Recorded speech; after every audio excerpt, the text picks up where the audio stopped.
Rosa wiped down the marble kitchen counter for the third time that evening, but her mind wasn't on cleaning. She kept glancing at the clock on the wall, dreading what was about to happen. In exactly 20 minutes, her boss would start feeling sick again, just like yesterday, and the day before that, and every single day for the past 3 months. When Rosa first took the job as a live-in housekeeper for Mr. David Chen, she thought she'd hit the jackpot. The pay was excellent, the house was beautiful, and her employer seemed like a decent man. David was a successful businessman who owned several restaurants across the city. At 48, he was recently divorced and lived alone in his massive suburban home. The work wasn't too hard either, just keeping the house clean, doing laundry, and preparing simple meals. But something was very wrong in this house, and Rosa couldn't shake the feeling that she was watching a man slowly waste away right in front of her eyes. It always started the same way. David would come home from work around 6 in the evening, looking tired but normal. He'd greet Rosa with a smile, ask about her day, and head to his study to finish up some paperwork. Around 7:30, he'd join her in the kitchen for dinner. Rosa wasn't much of a cook, but she managed to prepare decent meals: grilled chicken, pasta, simple salads, nothing fancy. David would eat with a good appetite, praising Rosa's cooking and sharing stories about his restaurants. He seemed perfectly fine during dinner, often laughing at something on the news or telling Rosa about his daughter Kelly, who was away at college.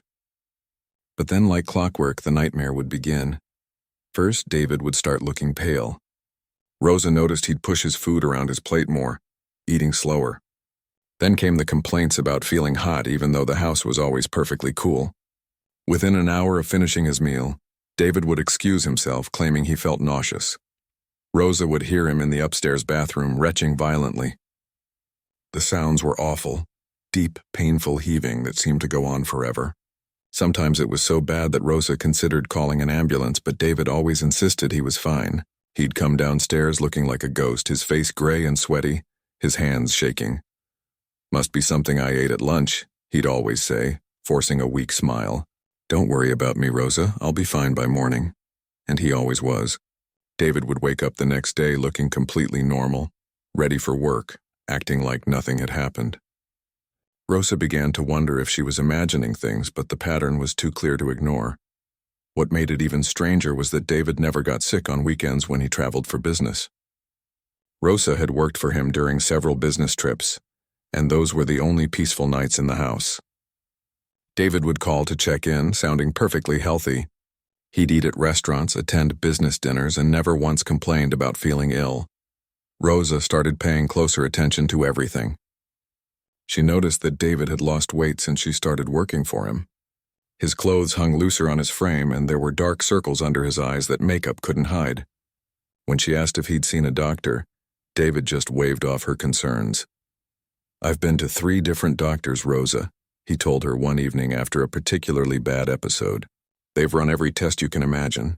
Blood work, stomach scans, allergy tests. Everything comes back normal. They think it's stress from the divorce and work pressure." But Rosa wasn't convinced. She'd worked as a caregiver for elderly people before becoming a housekeeper, and she knew what stress-related illness looked like. This was different. This was too regular, too predictable. One evening, Rosa decided to keep a detailed record.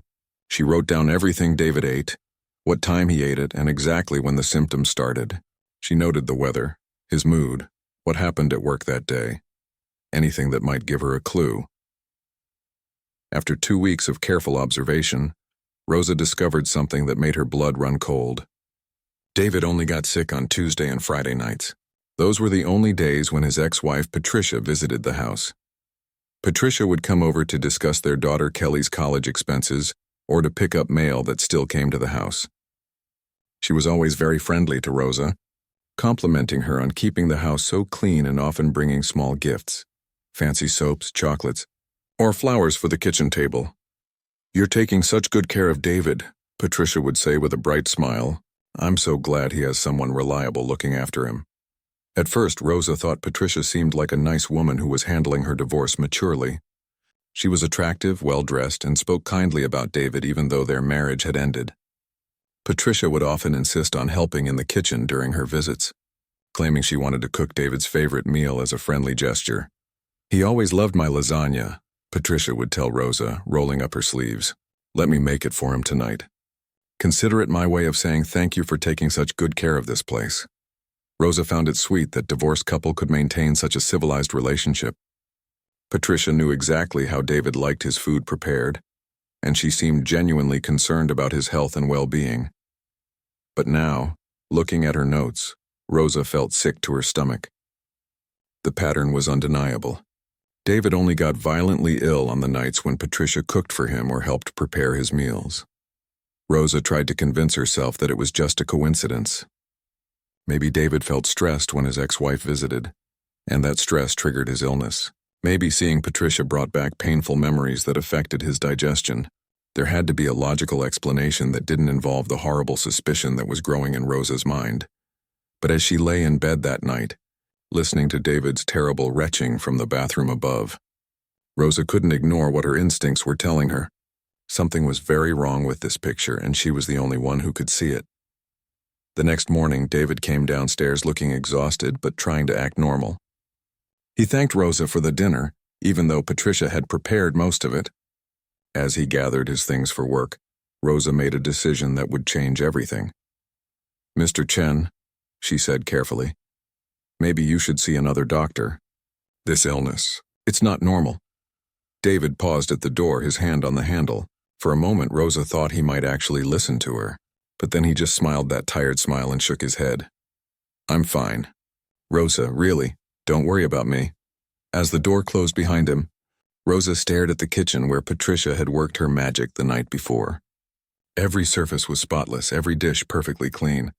But Rosa couldn't shake the feeling that she was looking at a crime scene. She just didn't know it yet. Rosa had always been the type of person who noticed small details. It came from years of taking care of people. You learned to spot the tiny changes that others missed. But what she was starting to notice about Patricia's visits made her stomach twist with worry. It was a Tuesday evening when Patricia arrived for one of her regular visits. Rosa was in the living room dusting when she heard the doorbell. Through the window, she watched David greet his ex-wife with a polite hug. Patricia looked stunning as always. Perfectly styled blonde hair, expensive clothes, and that bright smile that never seemed to fade. "Rosa, dear," Patricia called out as she entered. "How are you? You look wonderful." "Thank you, Mrs. Patricia. You look nice too," Rosa replied. Though something about Patricia's overly cheerful tone always made her uncomfortable. Patricia was carrying a large designer handbag and what looked like a casserole dish covered with aluminum foil. "I brought David's favorite pot roast," she announced. "I know how much he misses my cooking." David smiled weakly. "You didn't have to do that, Pat." "Nonsense. We're family, even if we're not married anymore. Besides, Kelly would want me to make sure her father is eating well." Rosa watched as Patricia headed straight to the kitchen, setting down her purse on the counter with a heavy thud. The bag seemed unusually heavy for its size, and Rosa noticed it made a soft clinking sound when Patricia moved it. "Let me help you with that," Rosa offered. "Reaching for the casserole dish?" "Oh no, that's okay," Patricia said quickly, her voice a bit sharper than usual. "I mean, I've got it. Why don't you just relax? You work so hard already." Patricia began bustling around the kitchen with surprising familiarity, opening cabinets and drawers as if she still lived there. Rosa noticed she knew exactly where everything was kept, despite having been divorced from David for over a year. "Rosa, could you be a dear and check if David needs anything in his study?" Patricia asked sweetly. "I want to surprise him with the perfect meal." Rosa hesitated. Something felt off about being asked to leave the kitchen while Patricia prepared the food, but she couldn't quite put her finger on why. "Are you sure you don't need help?" "Positive. I used to cook for David every day for 15 years. I could make his favorite meals blindfolded." Reluctantly, Rosa went to check on David. She found him at his desk, looking through some paperwork with a frown on his face. "Everything okay, Mr. Chen?" David looked up and rubbed his temples. "Just some business stress. Patricia wants to discuss Kelly's spring break trip to Europe. It's expensive, but," he shrugged, "I want Kelly to be happy." Rosa nodded, but she couldn't help noticing how tired David looked even before dinner. The constant illness was clearly taking its toll on him. He'd lost at least 20 pounds since she started working there, and his once confident demeanor had been replaced by a nervous, exhausted energy. When Rosa returned to the kitchen 15 minutes later, Patricia was just finishing up. The pot roast was plated beautifully, complete with roasted vegetables and homemade gravy. The kitchen smelled amazing, and Patricia looked pleased with her work. Perfect timing. Patricia beamed. "Would you mind setting the table? I want tonight to be special." As Rosa arranged the plates and silverware, she noticed Patricia making one final adjustment to David's plate. She seemed to sprinkle something extra on his portion, probably just additional seasoning, Rosa told herself. But the movement seemed oddly secretive. Dinner started pleasantly enough. Patricia chatted about Kelly's college achievements while David picked at his food more slowly than usual. Rosa served herself a small portion and was surprised by how delicious everything tasted. Patricia really was an excellent cook. "This is incredible, Pat," David said, though Rosa noticed he was eating very little despite his compliments. "I'm so glad you like it. I added a few new herbs to the recipe. I've been experimenting with different flavors lately." About halfway through the meal, David started looking pale. Rosa had seen this so many times before, but tonight she was watching more carefully. David's forehead began to glisten with sweat, and he kept reaching for his water glass. "You okay, honey?" Patricia asked with what seemed like genuine concern. "Yeah, just feeling a bit warm," David replied, loosening his tie.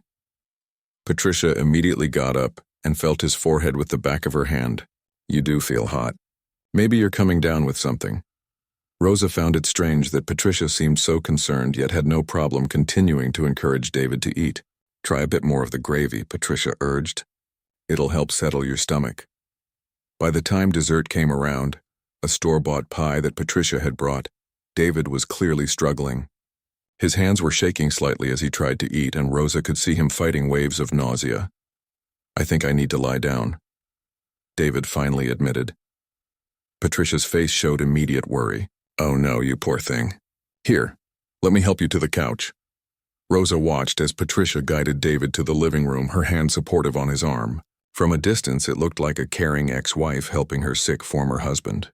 But something about the scene bothered Rosa deeply. While Patricia was with David, Rosa began clearing the dinner plates. As she scraped the leftovers into the garbage disposal, she noticed something odd.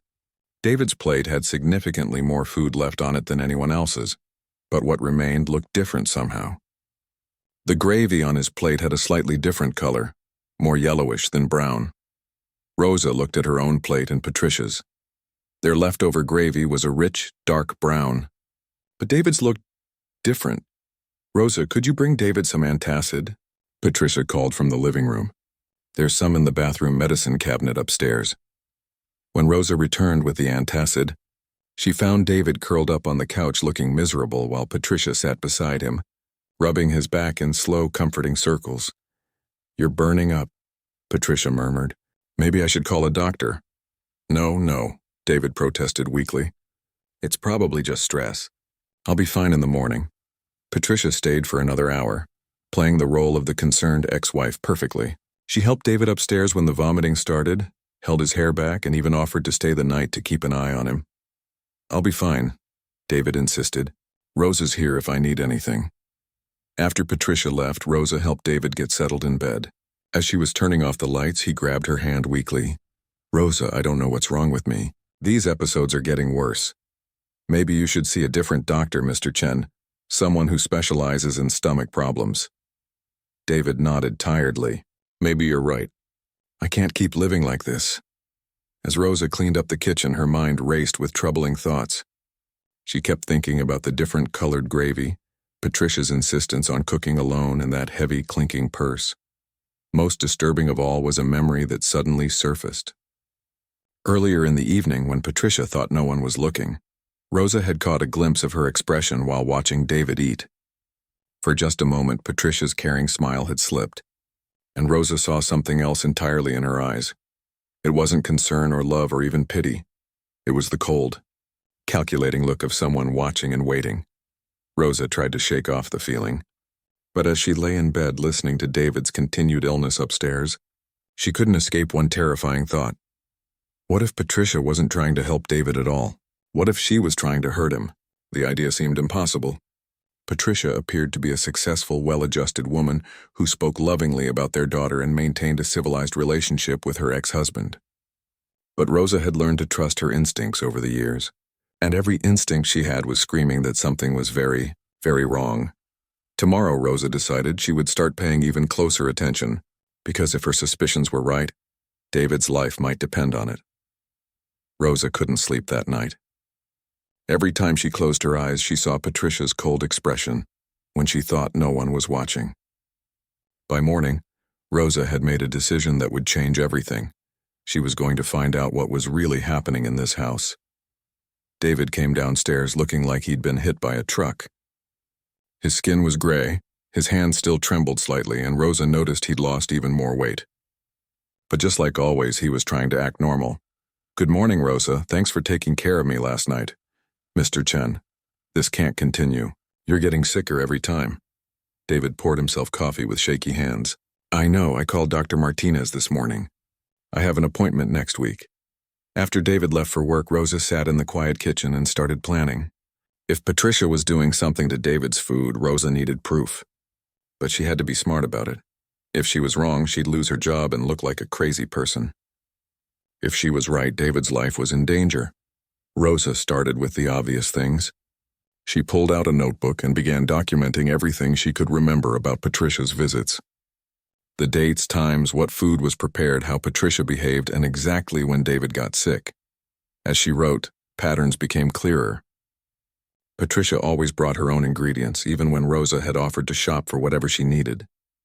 Patricia always insisted on cooking alone, and Patricia's purse, that heavy, clinking purse, was always with her in the kitchen. Rosa decided to search the internet for information about food poisoning. What she found made her blood run cold. There were dozens of common household items that could make someone sick if added to food in small amounts.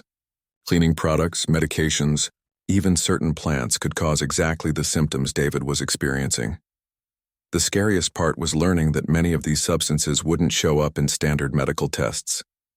A person could be slowly poisoned for months, and doctors might never figure out what was wrong. Rosa's hands were shaking as she read about cases where family members had been poisoned by people they trusted. Spouses, children, caretakers, people who had access to food and seemed to care about their victims. But Rosa needed more than suspicions and internet research. She needed real evidence.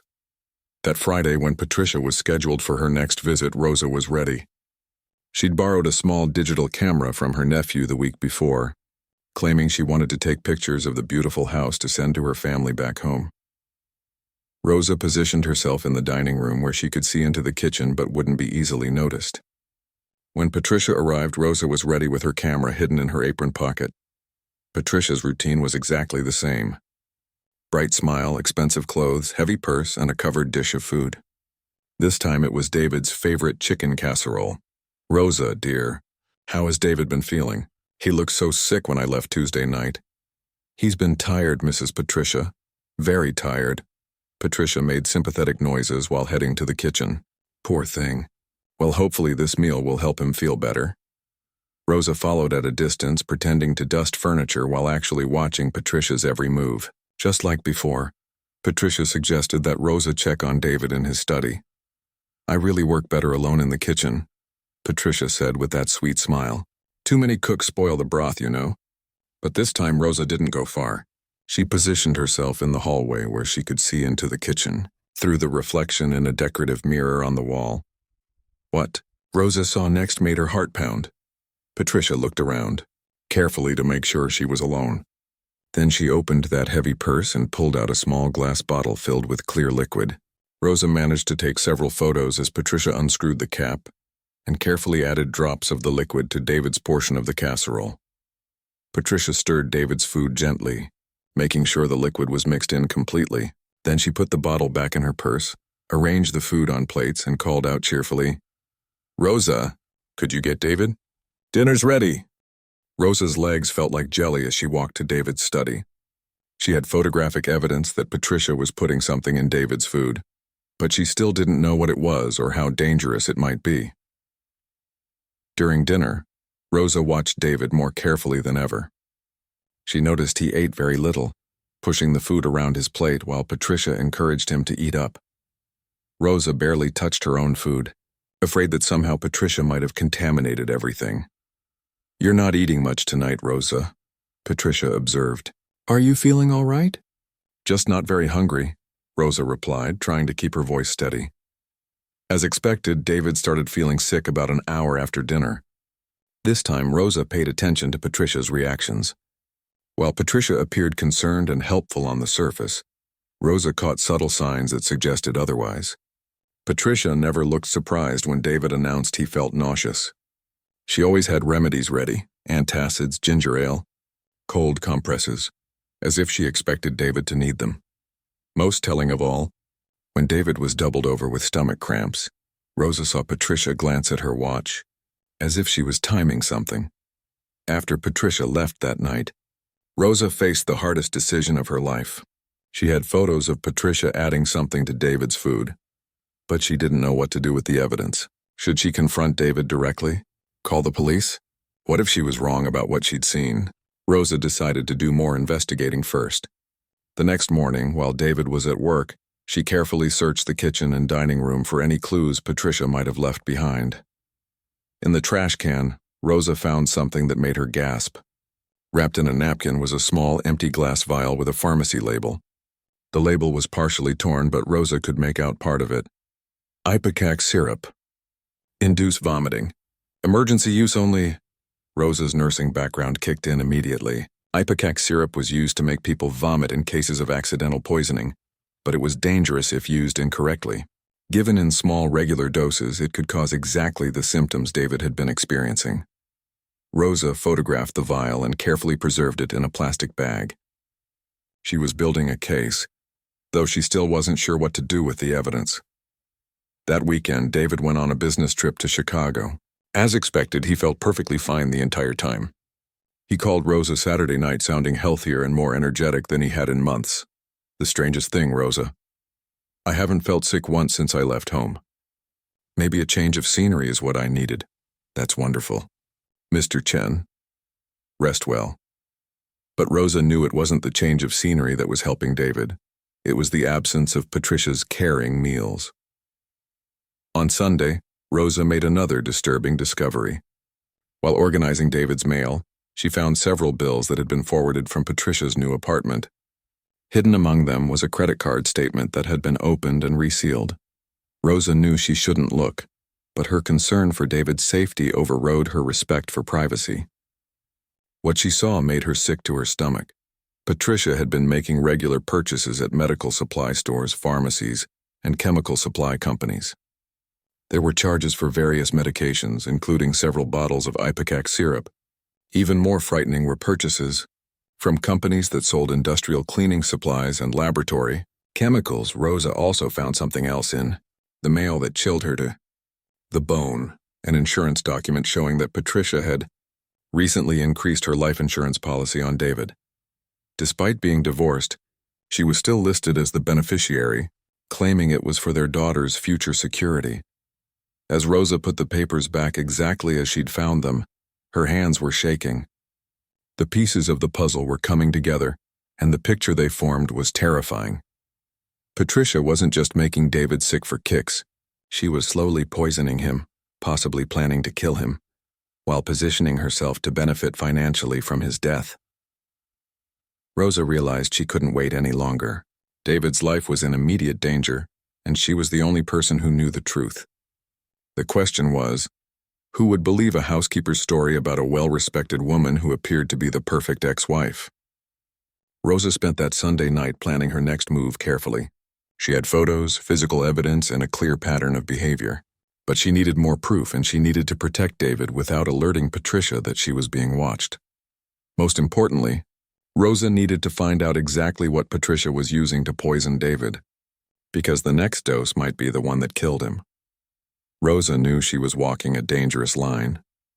If Patricia suspected that someone was onto her scheme, she might panic and do something drastic.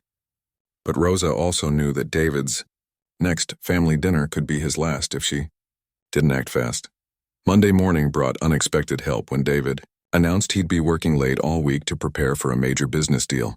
"I might not make it home for dinner until Thursday or Friday," he told Rosa. "Don't wait up for me." This gave Rosa 3 days to gather more evidence without risking David's immediate safety. She decided to use the time to research everything she could about Patricia and to document her findings more thoroughly. Rosa started by visiting the local library and using their computers to search for public records about Patricia. What she found painted a disturbing picture of a woman in serious financial trouble. Patricia had filed for bankruptcy 6 months before her divorce from David was finalized. She'd racked up massive credit card debt, primarily from gambling at local casinos. There were also several lawsuits from creditors trying to collect unpaid bills. Most shocking of all, Rosa discovered that Patricia had been married twice before David. Her first husband had died in what was ruled an accidental drowning, though Rosa noticed the death occurred just months after a large life insurance policy had been purchased. The second husband had divorced Patricia after a brief marriage, citing irreconcilable differences and concerns about financial irregularities. Rosa printed out everything she could find and organized it in a folder she kept hidden in her room. The pattern was becoming clear. Patricia targeted men with money, married them, and found ways to benefit from their misfortune. Tuesday brought another opportunity when Patricia called the house unexpectedly. "Hi, Rosa, dear. I was hoping to stop by tomorrow evening to drop off some of Kelly's things that she left at my apartment. Will David be home?" Rosa's heart raced. "Actually, Mr. Chen is working late all week. He probably won't be home until very late." There was a pause. "Oh, well, maybe I'll just leave the boxes with you then." After hanging up, Rosa realized this was her chance to observe Patricia when she didn't think David would be around. Would Patricia still bring food? Would she behave differently? Wednesday evening, Patricia arrived as scheduled, but something was different. She seemed agitated, less polished than usual. Her normally perfect hair was slightly messy, and Rosa noticed her hands were shaking slightly. "I brought a few things for David," Patricia said, holding up a small grocery bag along with Kelly's boxes. "Just some soup in case he's not feeling well. He's been looking so thin lately." Rosa accepted the items, noting that Patricia seemed disappointed David wasn't home. "I'll make sure he gets everything." "Actually, Rosa, could I use the bathroom before I go? It's a long drive back to my apartment." "Of course, Mrs. Patricia." While Patricia was upstairs, Rosa quickly examined the soup containers. They were sealed, store-bought cans, but Rosa noticed tiny pinholes in the bottom of each can, holes so small they could barely be seen but large enough for someone to inject liquid with a syringe. Rosa's blood ran cold as she realized Patricia had found a way to contaminate even pre-packaged food. She quickly photographed the cans, focusing on the tiny holes, then put them back exactly as they were. When Patricia returned, Rosa was waiting with a casual smile. "Everything okay?" "Oh yes, thank you, dear. Listen, Rosa, I've been thinking about David's health issues. Has he been taking any new medications lately?" The question seemed innocent enough, but Rosa sensed something calculating behind it. "Not that I know of. Just his usual vitamins." Well, maybe you could encourage him to see a specialist. I'm worried these stomach problems might be something serious." After Patricia left, Rosa felt sick thinking about how Patricia was positioning herself as the concerned ex-wife while actively poisoning David. The audacity was breathtaking. Thursday morning, Rosa made a decision that could have gotten her fired. She decided to search Patricia's things during her next visit. If Patricia was carrying poison in her purse, Rosa needed to know exactly what it was. Rosa spent the day preparing.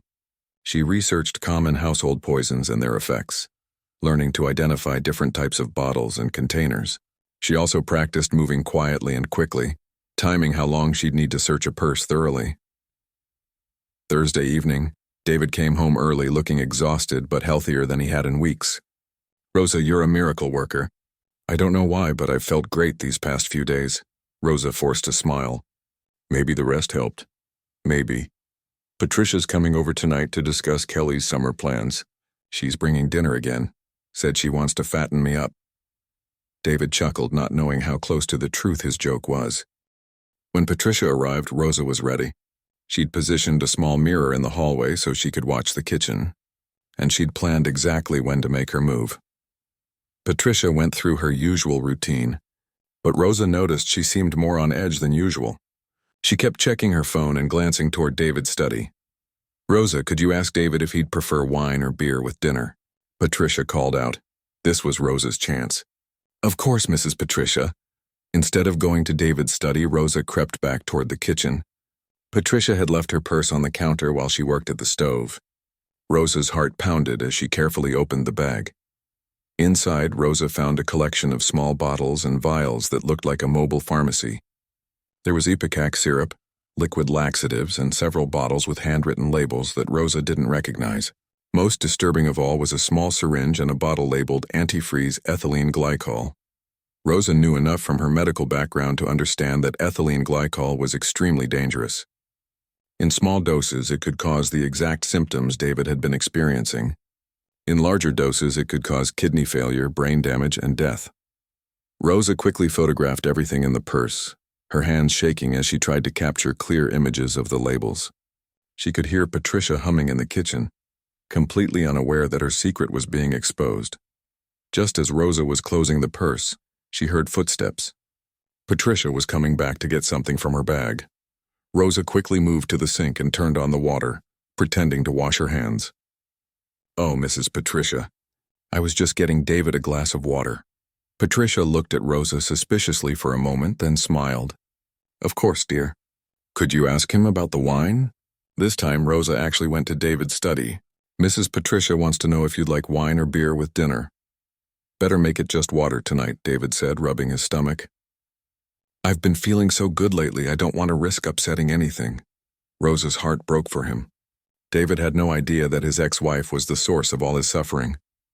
During dinner, Rosa watched Patricia more carefully than ever. She saw Patricia excuse herself to check on the dessert and return with David's plate, which she'd clearly tampered with while out of sight. Rosa also noticed Patricia asking detailed questions about David's work schedule, his upcoming business trips, and his health insurance. At the time, the questions seemed like normal conversation, but Rosa now understood their sinister purpose. As expected, David became violently ill about an hour after dinner. But this time his symptoms seemed worse than usual. He was sweating profusely, his pupils looked dilated, and he seemed confused and disoriented. "Maybe I should call 911, Rosa suggested, genuinely frightened by how sick David appeared. "Oh no," Patricia said quickly. "It's probably just a stomach bug.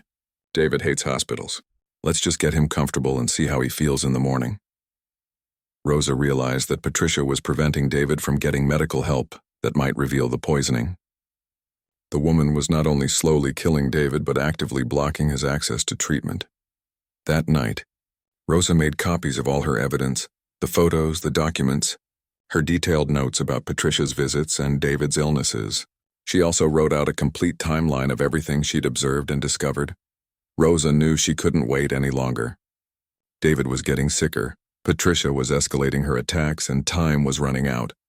The next phase of Patricia's plan might be a fatal dose of poison that would look like a natural death from David's mysterious illness. Rosa had enough evidence to expose Patricia, but she needed to present it to someone who would take action immediately. David's life depended on her making the right choice about who to trust with her explosive discoveries. As she fell asleep that night, Rosa could still hear David's labored breathing from his bedroom. She'd gathered the evidence she needed, but now came the hardest part, convincing someone to believe her before it was too late. The race against time had begun, and Rosa was David's only hope for survival. Rosa barely slept that night. David's condition seemed worse than ever. She'd checked on him 3 times and found him sweating, mumbling, and running a fever. By morning, Rosa knew she couldn't wait another day to act. She'd spent weeks gathering evidence, but now she faced the biggest challenge of all. Who would believe her story? Rosa was an immigrant housekeeper with limited English, accusing a well-educated, wealthy American woman of attempted murder. She knew how that would sound to most people, but as Rosa watched David struggle to eat breakfast, his hands shaking and his face pale, she made her decision. She would start with the person who cared most about David's well-being, his daughter Kelly. Rosa found Kelly's phone number in David's address book and called her at college. When the young woman answered, Rosa could hear the worry in her voice immediately. "Rosa, is everything okay? Is Dad all right?" "Kelly, I need to tell you something very important about your father." "Can you talk privately?" "Of course." "What's wrong?" Rosa took a deep breath and told Kelly everything. The pattern of illnesses, Patricia's visits, the evidence she'd gathered, and her suspicions about poisoning. She expected Kelly to hang up on her or dismiss her as crazy. Instead, Kelly was quiet for a long moment. Then she said something that shocked Rosa. "Oh my God, I've been worried about this for months." "What do you mean?" "My mom has been acting so strange since the divorce. She keeps asking me detailed questions about Dad's health, his work schedule, his finances, and she's been pushing really hard for me to spend more time with her, saying Dad might not be around much longer because he's so sick." Kelly's voice was shaking now. "Rosa, there's something else. My mom's been researching Dad's life insurance policies. She asked me to help her organize important papers for emergencies. I thought it was weird, but I didn't want to think badly of her." Rosa felt a mix of relief and horror. Relief that someone believed her. Horror that Patricia's plan was even more calculated than she'd realized. "Kelly, your father is in real danger. Last night was the worst I've ever seen him." "I'm driving down there right now," Kelly said firmly. "Don't let my mother near him until I get there. And Rosa, we need to call the police." Rosa agreed, but she was terrified about involving law enforcement. What if they didn't believe her? What if Patricia convinced them that Rosa was just a disgruntled employee trying to cause trouble? Kelly arrived at the house 6 hours later, looking determined and frightened.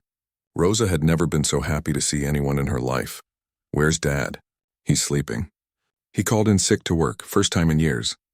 Kelly went upstairs to check on her father while Rosa gathered all her evidence. When Kelly came back down, she was crying. "He looks terrible, Rosa. How did I not notice how sick he'd gotten? You live far away, and when you visit, your mother isn't here cooking for him. The timing hides what's really happening." Kelly examined Rosa's evidence with growing anger and disbelief. The photos of Patricia adding liquid to David's food, the contaminated soup cans, the financial records showing Patricia's debt and gambling problems, the insurance documents. It all painted a clear picture of a desperate woman willing to kill for money. "We have to call the police right now," Kelly said, "but I'm scared they won't take action based on what we have." Rosa had been thinking about this problem all morning. "Kelly, what if we set up a trap? Your mother is supposed to come tomorrow night for dinner. What if we let her think everything is normal? But we have police watching." Kelly considered this. "That's incredibly dangerous. What if she gives him something that kills him instantly? We don't let him eat anything she prepares. We switch the plates, or we find another way to protect him while getting evidence that police can't ignore." After much discussion, Kelly called the police. The detective who answered listened to their story with obvious skepticism until Kelly mentioned her mother's previous marriages and the suspicious death of her first husband. "We'll send someone over to talk to you," the detective said. "But you understand we can't arrest someone based on suspicion alone." Detective Williams arrived that afternoon, a middle-aged woman with kind eyes who listened carefully to Rosa's story and examined her evidence. Rosa could tell the detective was taking her seriously, which was a huge relief. "This is compelling circumstantial evidence," Detective Williams said, "but you're right that we need more to make an arrest. Would you be willing to help us set up surveillance for tomorrow night?" Rosa and Kelly agreed immediately. The plan was simple but dangerous. They would act normally during Patricia's visit while undercover officers watched from outside.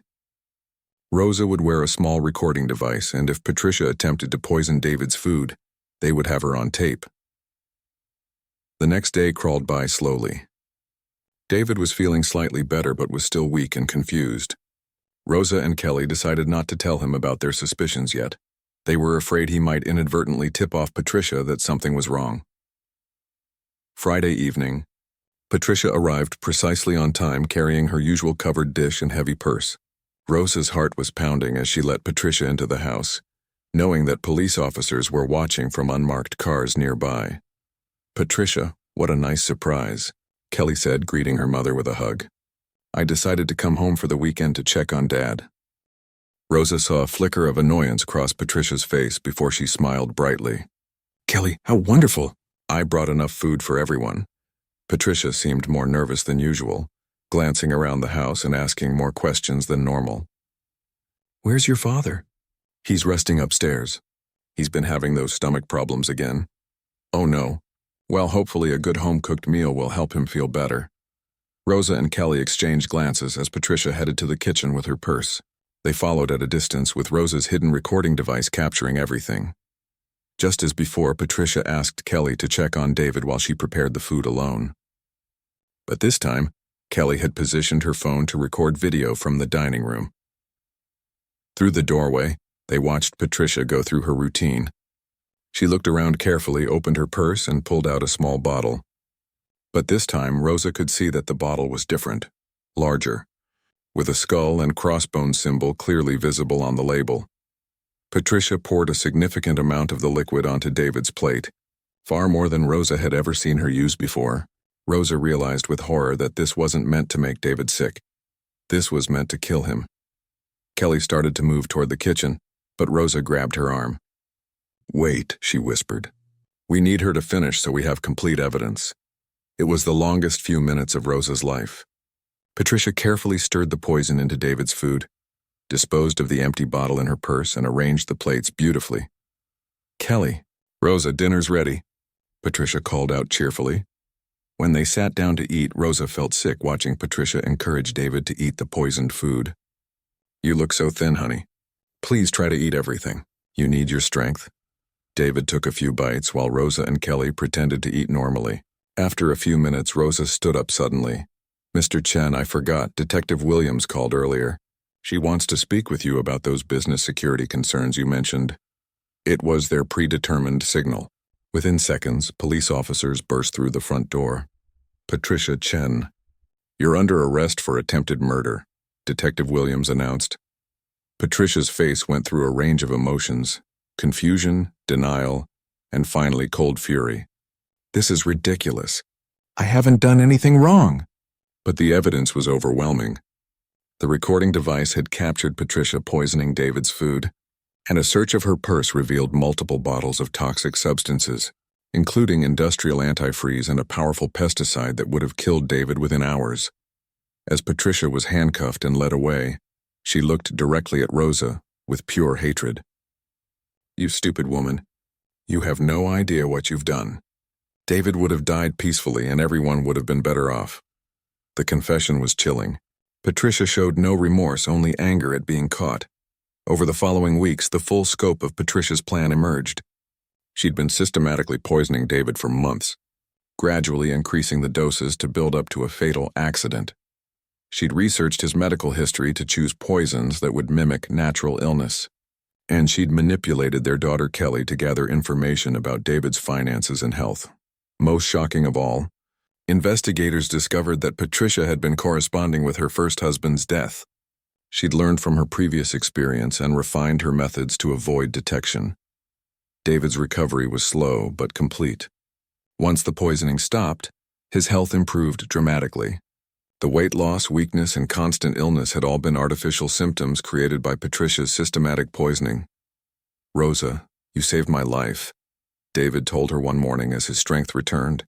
"I don't know how to thank you." "You don't need to thank me, Mr. Chen. I just did what anyone would do." But Rosa knew that wasn't true. Most people would have looked the other way, or convinced themselves they were imagining things or been too afraid to get involved. Rosa's courage and determination had exposed a calculated murder plot and saved an innocent man's life. Patricia was sentenced to 25 years in prison for attempted murder. The judge noted that her lack of remorse and the premeditated nature of her crimes made her a danger to society. Kelly struggled with the reality that her mother had tried to kill her father, but she was grateful that Rosa had been brave enough to act. "You're not just our housekeeper," Kelly told Rosa. "You're family." David eventually established a foundation to help domestic workers report suspected abuse in the homes where they work. He knew that Rosa's position as an immigrant employee had made it harder for her to come forward, and he wanted to ensure that other workers would have support and protection. Rosa continued working for David, but their relationship had changed.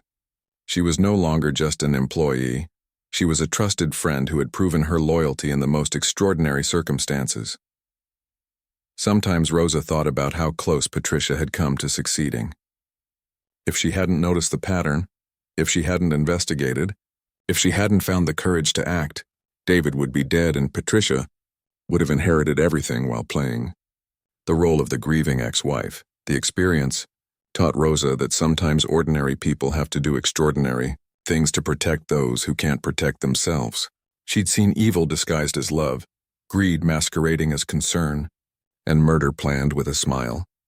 But she'd also discovered her own strength and the power of speaking truth, even when that truth seemed impossible to believe. Rosa had saved a life by refusing to ignore what she knew was wrong, and that knowledge would stay with her forever.